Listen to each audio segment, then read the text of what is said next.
नमस्कार दोस्तों, स्वागत है आपका अपने YouTube चैनल पारुल त्यागी पर। दोस्तों, आप सभी को पुत्रादि एकादशी की हार्दिक शुभकामनाएं।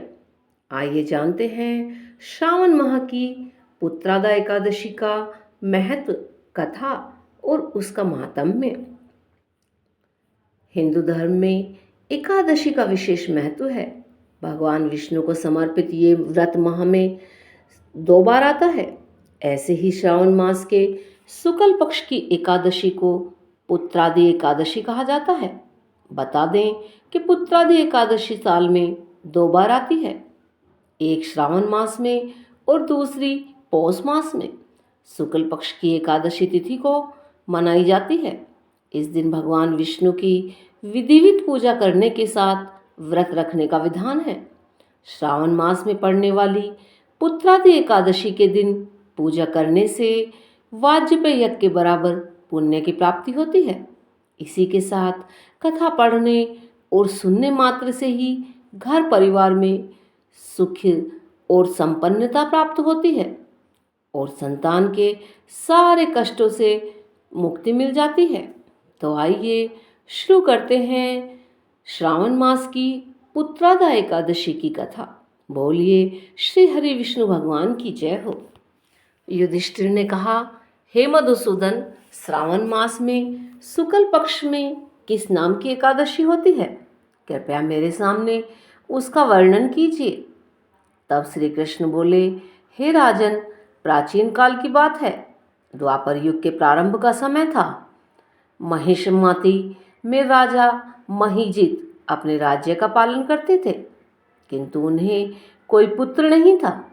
इसीलिए वह राज्य उन्हें सुखदायक प्रतीत नहीं होता था। अपनी अवस्था अधिक देख राजा को बड़ी चिंता हुई। उन्होंने प्रजावर्ग में बैठकर इस प्रकार कहा कि प्रजाजनों, इस जन्म में मुझसे कोई पाप तो नहीं हुआ है। मैंने अपने खजाने में अन्याय से कमाया हुआ धन भी जमा नहीं किया है। ब्राह्मणों और देवताओं का धन भी मैंने कभी नहीं लिया है। पुत्रवत राजा प्रजा का पालन भी मैंने अच्छे से किया है। धर्म से पृथ्वी पर अधिकार जमाया है। दुष्टों को, चाहे वे बंधु और पुत्रों के समान ही क्यों न रहे हों, दंड दिया है।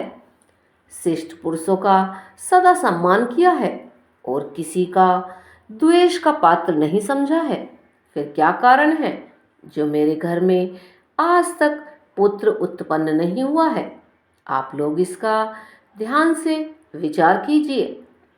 तब राजा के वचन सुनकर प्रजा और पुरोहितों के साथ ब्राह्मणों ने उनके हित का विचार करके गहन वन में प्रवेश किया।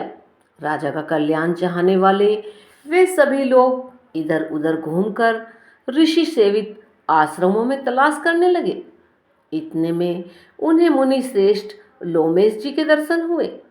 लोमेश जी धर्म के तत्वज्ञ, संपूर्ण शास्त्रों के विशिष्ट विद्वान, दीर्घायु और महात्मा है। उनका शरीर लोम से भरा हुआ है। वे ब्रह्मा जी के समान तेजस्वी हैं। एक एक कल्प बीतने पर उनके शरीर का एक एक लोम विशीर्ण होता है, टूटकर गिरता है। इसीलिए उनका नाम लोमेश हुआ है। वे महामुनि तीनों कालों की बातें जानते हैं। उन्हें देखकर सब लोगों को बड़ा हर्ष हुआ। लोगों को अपने निकट आया देख लोमेश जी ने पूछा, तुम सब लोग किस लिए यहाँ आए हो? अपने आगमन का मुझे कारण बतलाओ। तुम लोगों के लिए जो हितकर कार्य होगा मैं उसे अवश्य करूँगा। प्रजाजनों ने कहा कि हे ब्राह्मण देव, इस समय महिजित नाम वाले जो राजा हैं, उन्हें कोई पुत्र नहीं है। हम लोग उन्हीं की प्रजा हैं, जिनका उन्होंने पुत्र की भांति पालन पोषण किया है। उन्हें पुत्रहीन देख उनके दुख से दुखित हो हम तपस्या करने का दृढ़ निश्चय करके यहाँ आए हैं। द्विजोतम, राजा के भाग्य से इस समय हमें आपके दर्शन मिल गए हैं। महापुरुषों के दर्शन से ही मनुष्य के सब कार्य सिद्ध हो जाते हैं। हे मुने, अब हमें उस उपाय का उपदेश दीजिए जिससे राजा को पुत्र की प्राप्ति हो सके। उन सभी की बातों को सुनकर महर्षि लोमेश 2 घड़ी के लिए ध्यानमग्न हो गए। तत्पश्चात राजा के प्राचीन जन्म का वृतांत जानकर उन्होंने कहा, प्रजावृंद ध्यान से सुनो। राजा महीजीत पूर्व का जन्म में मनुष्य को चूसने वाला धनहीन वेश्य था। वह वेश्य गांव-गांव घूमकर व्यापार किया करता था। एक दिन ज्येष्ठ के शुक्ल पक्ष में 10वीं तिथि को जब दोपहर का सूर्य तप रहा था, वह किसी गांव की सीमा में एक जलाशय पर पहुंचा। पानी से भरी हुई बावड़ी देखकर वेश्या ने वहां जल पीने का विचार किया। इतने में वहां अपने बछड़े के साथ एक गौमाता भी आ पहुंची। वह भी प्यास से व्याकुल और ताप से पीड़ित थी। अतः बावली में जाकर वह जल पीने लगी। वेश्या ने पानी पीती हुई गाय को हाँक कर दूर हटा दिया और स्वयं वहां पानी पीने लगा। उसी पाप कर्म के कारण राजा इस समय पुत्रहीन हुए हैं। किसी जन्म के पुण्य से इन्हें निष्कंटक राज्य की प्राप्ति हुई है। प्रजाजनों ने कहा कि हे मुनीश्वर, पुराणों में उल्लेख है कि प्रायश्चित रूप पुण्य से पाप नष्ट हो जाते हैं। अतः ऐसे पुण्य कर्म का उपदेश कीजिए जिससे उस पाप का नाश अवश्य ही हो जाए। तब लोमेश जी बोले कि हे प्रजाजनों, श्रावण मास में के शुक्ल पक्ष में जो एकादशी होती है वह पुत्रादा के नाम से विख्यात है। वह मनोवांछित फल प्राप्त करने वाली है। तुम लोग उसी का व्रत करो।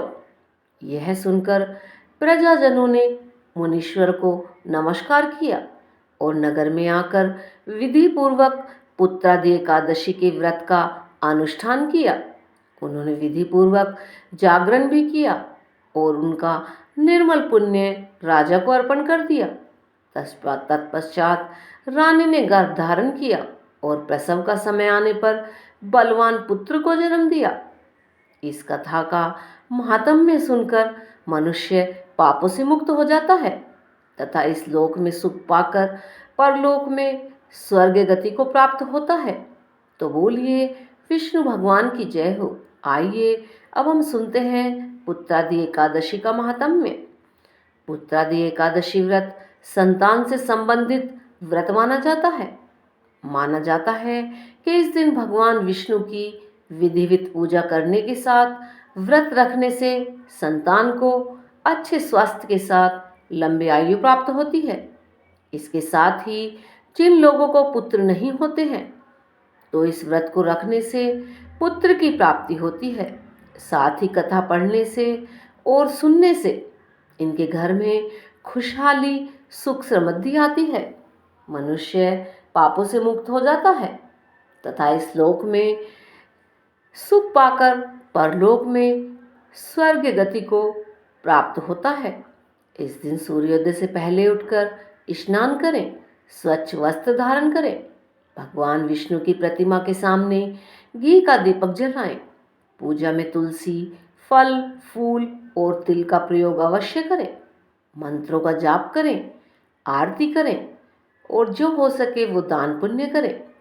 और हाँ दोस्तों, इस व्रत को निराहार रहकर किया जाना बहुत ही अच्छा माना जाता है। तो दोस्तों बोलिए श्री हरि विष्णु भगवान की जय हो। अगर आप सभी को हमारी ये कथा अच्छी लगी हो तो प्लीज़ लाइक और शेयर करें। जिन्होंने अभी तक चैनल को सब्सक्राइब नहीं किया है वो चैनल को सब्सक्राइब करें। और हाँ दोस्तों, ऐसी ही कथाएं सुनने के लिए हमारे चैनल पर बने रहें। धन्यवाद दोस्तों।